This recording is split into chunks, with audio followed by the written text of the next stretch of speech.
জীবনে এই প্রথম বাঙালি স্টাইলে কোনো কিছু রান্না করে ট্রাই করে দেখলাম। হ্যালো, কেমন আছেন সবাই?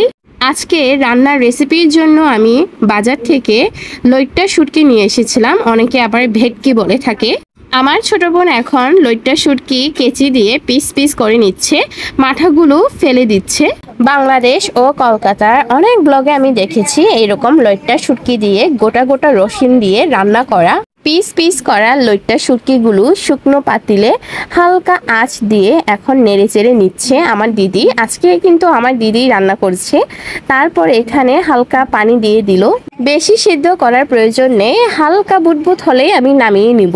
তাতে করে আমি ভালো মতো ময়লাগুলো পরিষ্কার করতে পারবো। আমি কিন্তু আজকে ব্লগ ভিডিও দেখে ওই অনুযায়ী রান্না করে দেখছি। এর আগে কিন্তু আমি কখনো ট্রাই করিনি। সো পেঁয়াজ একটু বেশি লাগে দেখলাম, তাই আমি পেঁয়াজ 4 থেকে 5টার মতো নিয়েছিলাম। আপনারা আমাকে কমেন্ট করে জানাবেন এই সেম রেসিপি আর কি দিলে বা কেমন করে রান্না করলে বেশি মজা হয় সেটা। এই লইট্টা শুটকি আমরা মূলত মরিচ ভর্তা করে খেয়ে থাকি, তারপর যে কোনো সিদ্ধ রান্না সেখানে দিয়ে থাকি, কিন্তু এইভাবে কখনো ভেজে বা আপনার রসুন দিয়ে কখনো খেয়ে দেখিনি। পেঁয়াজগুলো হালকা ভেজে নিয়ে ধুয়ে রাখা লইট্টা শুটকিগুলো দিয়ে দিয়েছি। তারপর এখানে রসুন আর হালকা আদা বাটা একসাথে দিয়ে দিলাম। ভালো মতো এখন আমার দিদি মিক্স করে নিচ্ছে। বাঙালিদের ঘরে ঘরে যেমন আপনার ধনিয়া গুঁড়া, জিরা গুঁড়া, তারপর অনেক মশলার গুঁড়া থাকে, আমাদের আদিবাসীদের ঘরে ঘরে কিন্তু এইটা থাকে না। আমরা খুব কম মশলা খেয়ে থাকি। এই যে ধনিয়া গুঁড়া, জিরা গুঁড়া আরও অন্যান্য মশলা আমরা শুধুমাত্র মাংস রান্না করার সময় ব্যবহার করে থাকি।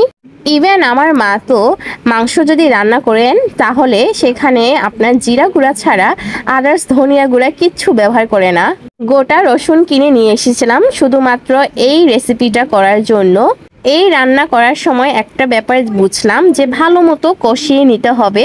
তারপর টমেটো একটা ছিল, পাকা টমেটো, সো এটা একটা দিয়ে দিয়েছি। যদি থাকতো তাহলে আরও একটা দিতাম, সো একটা ছিল তাই একটা দিয়ে দিয়েছি। এখন পরিমাণ মতো লবণ দিলাম। অনেক সুন্দর কালার এসেছে। সো দিদি বলেছে যে রসুনটা আপনার লাস্টের দিকে দিলে নাকি বেশি ভালো হয়, আর আমার দিদিও ওই রকম রান্না করেনি, ওনারও এটা ফার্স্ট রান্না ছিল। এইবার বাড়িতে গেলে সময় ও সুযোগ হলে অবশ্যই আমি বাজার থেকে লইট্টা শুটকি নিয়ে সেম প্রসেসে রান্না করে আমার বাসার মা ও বাবাকে খাওয়াবো। এতদিন শুধু ভিডিও দেখলাম আর আজকে রান্না করে ফেলেছি, আমার কাছে বেশ ভালো লেগেছে। আর লইট্টা শুটকি আর এই যে পেঁয়াজ ওটা কিন্তু প্রায় মিক্স হয়ে গিয়েছে, দিদি খুব ভালো মতোই কষিয়ে নিয়েছিল। আপনারা আজকে কিন্তু আমাকে কমেন্ট করে জানাবেন আমার আজকের রেসিপিটা কি ঠিক ছিল, বা এইভাবেই কি এই রেসিপিটা রান্না করা হয় সেটা। আর এর থেকে যদি আরও ভালো অন্য উপায়ে রান্না করলে বেশি মজা হয় তাহলে অবশ্যই আমাকে কমেন্ট করে জানাবেন, আমি ট্রাই করব। ঝাল ঝাল করে রসুন বের করে তারপর এই যে লইট্টা দিয়ে ভাতের সাথে মেখে মেখে খেতে কিন্তু ভারী মজা। মাঝে মাঝে এমন নতুন নতুন রেসিপি ট্রাই করতে বেশ ভালো লাগে। সো আজ এই পর্যন্ত, সবাই ভালো থাকবেন, সুস্থ থাকবেন। আমি আমার ব্লগটা এখানে শেষ করে দিব। টাটা।